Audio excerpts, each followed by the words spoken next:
ஆண்டவரும் அருமை இரட்சகரமாக இருக்கிற இயேசு கிறிஸ்துவின் ஆச்சரியமான நாமத்தில் தினமும் கர்த்தருடைய சத்தத்தை கேட்டுக்கொண்டிருக்கிற என்னுடைய பிள்ளைகளை வாழ்த்துகிறேன், ஆசீர்வதிக்கிறேன். நீங்கள் ஆசீர்வதிக்கப்பட்டவர்கள். இந்த நாளிலும் கூட மற்றவர்களுக்காக ஜெபிப்பதினால் வரும் ஆசீர்வாதம் என்பதை குறித்து ஆண்டவர் பேசி கொண்டிருக்கிறார். இன்றைக்கி ஆசீர்வாதமாக இருக்கணும்னு சொல்லி நம்முடைய ஆண்டவரும் உங்களை குறித்து அவர் ஆசை உள்ளவராக இருக்கிறார். நாமும் ஆசீர்வாதமாக இருக்கணும் என்பதை தான் எதிர்பார்க்கிறோம், ஆசீர்வாதத்தை வாஞ்சிக்கிறோம். ஆனால் ஆசீர்வாதத்துக்குரிய வழிகள் தெரிந்தவர்களும் உண்டு, ஆசீர்வாதத்துக்குரிய வழிகளை புரியாதவர்களும் உண்டு. அப்படிப்பட்டவர்களுக்குத்தான் கர்த்தர் இன்றைக்கு ஒரு ரகசியத்தை கற்றுத்தர விரும்புகிறார்.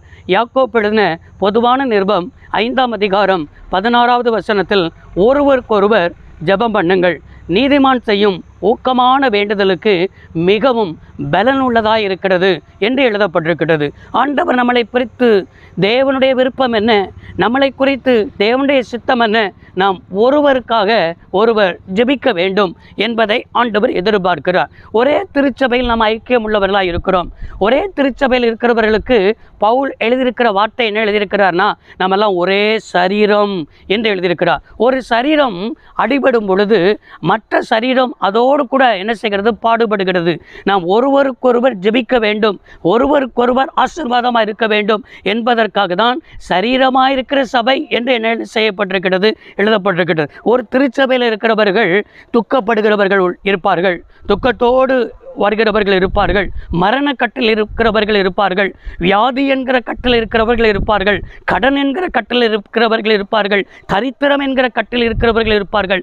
இப்படி பல ரீதியில் பிசாசானவன் ஜனங்களை கட்டி வைத்திருப்பான். இப்படி கட்டி வைத்திருக்கும் பொழுது இவர்களுக்கெல்லாம் ஜெபிப்பதற்காக தான் சரீரமாக இருக்கிற சபையில் நம்ம எல்லாம் ஒரே ஐக்கியமாக இருப்பதற்காக, ஒருவருக்காக ஒருவர் ஜெபிப்பதற்காக தான் கர்த்தர் என்ன செய்திருக்கிறார், நம்மளை திருச்சபையில் ஐக்கியப்படுத்தி வைத்திருக்கிறார். நம்மலாம் ஒரே திருச்சபையில் போனாலும் கூட ஒருவரோடு ஒருவர் பேசுவதற்கு கூட கிடையாது, ஒருவரோடு ஒருவர் சோத்திரம் பண்ணுவதற்கு கூட என்ன செய்யாது, கிடையாது.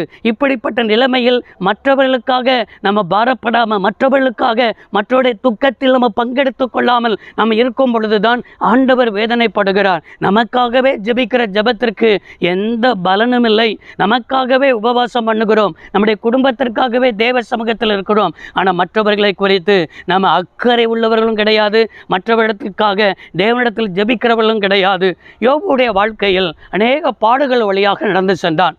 அநேக ஆண்டவரையே முறுமுறுக்கிற பாடுகள் வழியாக நடந்து செல்லும் பொழுது கூட யோபு 42ஆம் அதிகாரம் 10வது வசனத்தில் இவராய் வாசிக்கிறோம், யோபு தன் சிநேகிதனுக்காக ஜெபிக்கும் பொழுது கர்த்தர் அவன் சிறையிருப்பை மாற்றினார். அவனுடைய முன்னிலைமையை பார்க்கணும், பின் நிலைமையை கர்த்தர் என்ன செய்தார், ஆசீர்வதித்தார், இரட்டத்தனையாய் ஆசீர்வதித்தார் என்று சொல்லி பார்க்கிறோம். இழந்ததையெல்லாம் இரட்டத்தனையாய் கர்த்தர் கொடுத்தார் என்பதை பார்க்க முடிகிறது. நன்றாய் கவனித்தீர்களா? யோபுடைய வாழ்க்கையில் உள்ளதென அந்த மரண கட்டை, அந்த சாபம் என்கிற கட்டை, சத்துரு கொண்டு வந்த கட்டை நீக்குவதற்கே கர்த்தர் யோபுவுக்கு வைத்தது என்ன?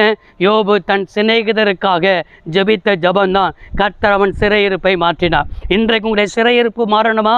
இன்றைக்கு உங்களுடைய குடும்பம் ஆசீர்வதிக்கப்படணுமா? உங்கள் திருச்சபை ஆசீர்வதிக்கப்படணுமா? மற்றவர்களுக்காக நம்ம எப்போ ஜெபிக்க ஆரம்பிக்கிறோமோ, நம்முடைய சுற்றிலும் இருக்கிறவர்களுக்காக, மற்றவர்களை நேசித்து, மற்ற திருச்சபையை நேசித்து, மற்ற தேசங்களை நேசித்து, நாம் திறப்பில் நின்று சுயத்தை வெறுத்து தேவ சமூகத்தில் மன்றாடி, தேவ சமூகத்தில் கண்ணீர் வடித்து நம்ம ஜெபிக்க ஜெபிக்க ஜெபிக்க கர்த்தர் உன் சிறையிருப்பை மாற்றுவார். உன் முன்னிலைமையை காட்டிலும் பின்னிலைமையை இரட்டத்தனையாய் கர்த்தர் தந்து, கர்த்தர் இழந்ததெல்லாம் தந்து உன்னை ஆசீர்வதிப்பதற்கு, மற்றவர்களுக்காக ஜெபிப்பதற்கு ஒப்புக்கொடுங்கள். ஆண்டவர் உங்களை ஆசீர்வதிப்பார். ஜெபிப்போம். சர்வ வல்லமையுள்ள தெய்வமே, அருமை தகப்பனே, இந்த வார்த்தையை கேட்ட பிள்ளைகள் வாழ்ந்திருக்க, சுகித்திருக்க, அப்படியே செய்ய கர்த்தர் கிருபை தாரும். இயேசு ரட்சக நாமத்தில் பிதாவே, ஆமென். கர்த்தர் உங்களை ஆசீர்வதிப்பாராக. God bless you all.